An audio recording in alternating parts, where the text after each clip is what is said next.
আসসালামু আলাইকুম। নতুন একটি ভিডিওতে সবাইকে আবারও স্বাগত জানাচ্ছি। আমি গত ক্লাসে তোমাদের ব্যাংক সমন্বয় বিবরণী সূত্র ১ নিয়ে আলোচনা করছি। আমি ২ টা টেকনিক তোমাদের এখানে শিখাইছি। প্রথম টেকনিকটা হচ্ছে ডিসপ্লেতে দেখতে পাচ্ছ, নগদান বই অনুযায়ী ব্যাংক জমা অথবা পাস বই অনুযায়ী ব্যাংক জমাতিরিক্ত যদি এরকম লেখাটা থাকে তাহলে অবশ্যই ব্যাংকে বাড়লে যোগ করবো আমরা, কমলে বিয়োগ করব। আর সূত্র ২ হচ্ছে নগদান বই অনুযায়ী ব্যাংক জমাতিরিক্ত বা পাস বই অনুযায়ী ব্যাংক জমা এরকম যদি লিখে থাকে তখন সেক্ষেত্রে তোমার কমলে যোগ করবো আমরা, বাড়লে বিয়োগ করব। আজকের প্রশ্নটা আমরা দেখতে পাচ্ছি বাড়ির ট্রেডার্সের হিসাব বই থেকে 2023 সালের 31 ডিসেম্বর তারিখে নেওয়া হয়েছে। তো প্রথম যেটা সমন্বয় সেটা হচ্ছে নগদান বই অনুযায়ী ব্যাংক জমাতিরিক্ত হচ্ছে 8,500। যেহেতু নগদান বই অনুযায়ী ব্যাংক জমাতিরিক্ত সেহেতু সূত্র 2-এ পড়ছে। সূত্র কত পড়ছে? 2-এ পড়ছে। সূত্র 2-এর কাজ হচ্ছে কি তোমার?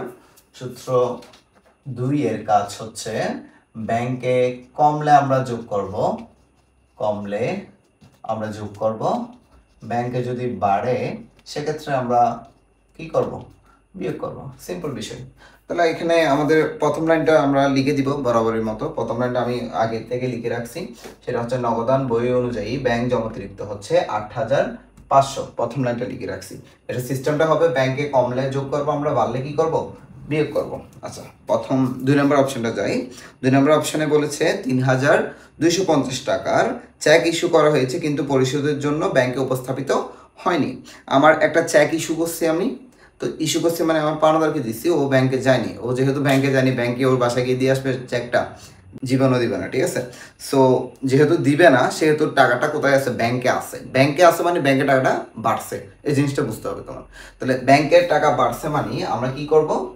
মাইনাস করব। তাহলে আমরা বিয়োগে লিখতে পারি ইস্যুকৃত চেক উপস্থাপিত হয়নি। আমরা কি লিখব? ইস্যুকৃত চেক উপস্থাপিত হয়নি। ওকে, উপস্থাপিত হয়নি, সিম্পল বিষয়। কত টাকা এটা?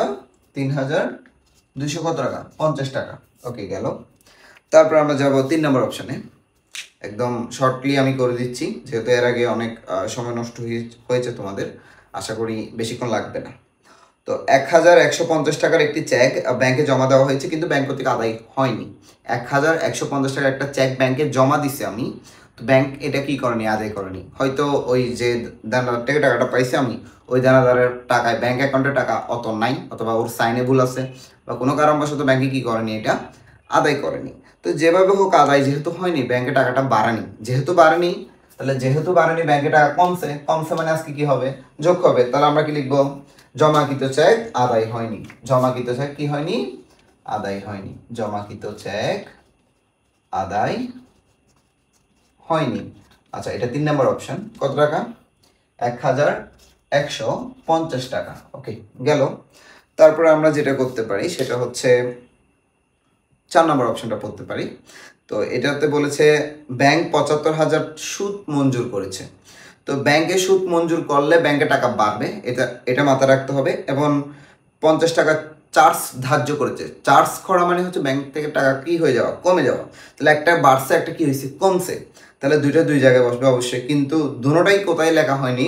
নগদান বইতে লেখা হয়নি। এটা লিখা না লিখা এটা ফ্যাক্ট না, আমার মেইন কাজ হচ্ছে ব্যাংকে টাকা বাড়তেছে নাকি কমতেছে। তো প্রথমটা যেহেতু সুদ মঞ্জুর করেছে, টাকা বাড়ছে, তো বাড়ছে যেহেতু এটা কি হবে?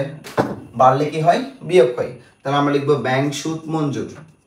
ব্যাংক সুদ মঞ্জুর কত টাকা মঞ্জুর করেছে আমাদের?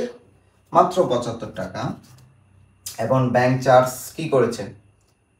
আমাদের ধার্য করেছে। ব্যাংক চার্জ ধার্য, এখন ধার্য করেছে কত টাকা ভাইয়া? 50 টাকা। ওকে, গেল। আমরা আশা করি 4 নম্বর পর্যন্ত সবাই বুঝতে পেরেছি। যারা বুঝোনে তারা অবশ্যই কমেন্ট বক্সে জানাবা। তারপর 5 নম্বর অপশনে যাচ্ছি আমরা। একজন দেনাদার হচ্ছে 1,000 টাকা সরাসরি ব্যাংকে জমা দিচ্ছে কিন্তু নগদান বইতে লেখা হয়নি। একজন দেনাদার টাকা জমা দিচ্ছে মানে ব্যাংকে টাকাটা বাড়ছে। তো বাড়ছে মানে আজকে সিস্টেমে কি হবে ভাইয়া? বিয়োগ হবে। তো আমরা লিখবো দেনাদার কর্তৃক আদায়। দেনাদার কর্তৃক জমাও বলতে পারো, আমরা দেনাদার কর্তৃক সরাসরি জমা এরূপভাবে লিখতে পারো, বা দেনাদার কর্তৃক, আচ্ছা জমা লিখি যেহেতু জমাই আছে। কত টাকা? 1,000 টাকা। ওকে, গেল। এটা বাড়ছে বিদায় কি হয়েছে, বিয়োগ হয়েছে। এরপরে যাও 3000 টাকার একটা প্রাপ্য বিল 200 টাকা বাট্টায় ব্যাংকে বাট্টাকরণ করা হয়েছে। আচ্ছা, পাইতাম 3000 টাকা, একজন 3000 টাকা মানুষ থেকে পাচ্ছি, ও আমাকে ঘুরাচ্ছে, আজকে হোক কালকে হোক টাকা দিবে দিবে দিবে না, এইভাবে কি ঘুরাচ্ছে। তো লাস্ট পর্যন্ত কি হয়েছে, জিনিসটা হয়েছে 200 টাকা বাট্টাকরণ করা হয়েছে। তো বাট্টাকরণ করা হয়েছে মানে 3000 টাকা থেকে তুমি কত টাকা পাইছো, পাওয়ার কত ছিল, কত টাকা 3000, 200 টাকা লেস গেলে কত টাকা পাইছো তুমি 2800। তাহলে 2800 টাকা আমি পাইছি, 2800 টাকা পাইছি। কিন্তু আমার যেটা, এটা কোন বইয়ে লিখছো তুমি, এটা ব্যাংকের কাজ, এটা কার কাজ, ব্যাংকে 2800 টাকা পাইছো, কিন্তু নগদে তুমি নগদান বই, তোমার বই যেটা আছে ওইটাতে তুমি লিখে ফেলছো ভুলক্রমে 3000 টাকা পুরোটা।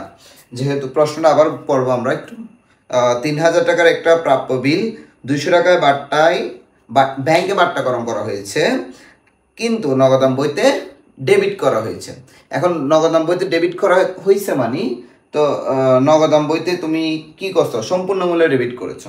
এখন সম্পূর্ণ মূল্যে লিখছো, জিনিসটা লিখছো ঠিক আছে মানে, তা এখন মূলত কাহিনী হয়েছে তোমার প্রাপ্য বিলটা আমি পাইছি কত টাকা 2800 টাকা, কিন্তু আমি লিখছি কত টাকা 3000 টাকা। এই যে আমার ব্যাংকের সাথে আমার নগদ বইয়ের গড়মিল কত টাকা, গড়মিল হচ্ছে তোমার মাত্র 200 টাকা। গড়মিল হচ্ছে কত টাকা, এই 200 টাকা। এই 200 টাকা কি ব্যাংকে আছে নাকি নাই বলো তো, ব্যাংকে অবশ্যই নাই। ব্যাংকে বর্তমানে আছে কত টাকা, 2800 টাকা। তোমার যত টাকা থাকুক ওইটার সাথে 2800 টাকা যোগ হবে, কিন্তু তুমি যেটা দেখাইছো তুমি 3000 টাকা দেখাই ফেলছো, তাহলে তোমার ব্যাংকে আসলে 3000 টাকা নাই। তো যেহেতু 3000 টাকা নাই, সেহেতু এই যে 200 টাকার গড়মিল হয়েছে না, এই 200 টাকাটা ব্যাংকে নাই। ব্যাংকে নাই মানে ব্যাংকে কি হয়েছে, টাকাটা কমছে, ব্যাংকে টাকাটা কি হয়েছে, কমছে। তাহলে আমি এটা কি লিখে ফেলেছি, বেশি লিখে ফেলেছি না। তাহলে আমরা লিখব কি, প্রাপ্য বিলের অর্থ বেশি লেখা হয়েছে, বেশি লেখা হয়েছে। কত টাকা লেখা হয়েছে বেশি, তোমার 3000 লেস কত 2800, টোটাল কতশো 200। এই 200 টাকা আমাদের কি করে ফেলেছো, বেশি লিখে ফেলেছো। এখন আমাদের মোটামুটি সব ধরনের কাজ শেষ। তো আমাদের যেহেতু সব ধরনের কাজ শেষ, সেহেতু আমাদের এখন যোগ এবং বিয়োগের কাজ কিছুটা বাকি রয়েছে, ঠিক আছে। তো এখানে যদি যোগ করো তুমি 1150 যোগ 50 অলমোস্ট 1200 হয়ে গেছে, এটা যোগ করলে 1400। তাহলে এখানে কত হয়েছে 1400 যদি যোগ করো মনে হয় 9000, আমি পাচ্ছি 900, তোমরা একটু যোগ করে দেখবা মিলে কিনা। 9000 কত 900, ওকে। এখন এগুলো যদি যোগ করো তাহলে রেজাল্টটা দাঁড়াচ্ছে 5 7 5 ভারত 2 হাতে আছে কত 1, এটা হচ্ছে 3 4 একে 3 একে 4, ওকে। এটা হচ্ছে ল্যাস যাবে উপর থেকে, যদি ল্যাস যায় কত টাকা আসে তোমার 5575 টাকা। এই টাকাটার নাম হবে কি, এই টাকাটার নাম অবশ্যই আছে, এই টাকাটার নাম হবে, এটা যেহেতু নগদান বই আমরা এখানে লিখব ব্যাংক বিবরণী, নগদান বইয়ের বিপরীতে, হ্যাঁ, ব্যাংক বিবরণী অনুযায়ী এখানে যেটা লিখতে পারি সেম কাহিনী লিখবো আমরা, ব্যাংক জমা তিরিক্ত, ওকে। এই হচ্ছে আমাদের আজকের ক্লাস, আশা করি তোমরা বুঝতে পেরেছো। নগদান বইয়ের বিপরীতে আমরা লিখবো ব্যাংক বিবরণী। আশা করি তোমরা বুঝতে পেরেছো। পরবর্তী ক্লাসে, পরবর্তী কোনো একদিনে, পরবর্তী নতুন একটা টপিক তো জ্ঞান নিয়ে আমি ক্লাসটা শুরু করব, পরবর্তী ক্লাসটা। তো এই সবার যদি ভালো লেগে থাকে অবশ্যই তোমার ফ্রেন্ডকে মেনশন করবা, এবং সেই সাথে লাইক কমেন্ট শেয়ার করে অবশ্যই আমাকে সাপোর্ট করবা। ইনশাল্লাহ দেখা হচ্ছে নতুন ভিডিওতে, সবাইকে স্বাগত জানাচ্ছি। আসসালামু আলাইকুম।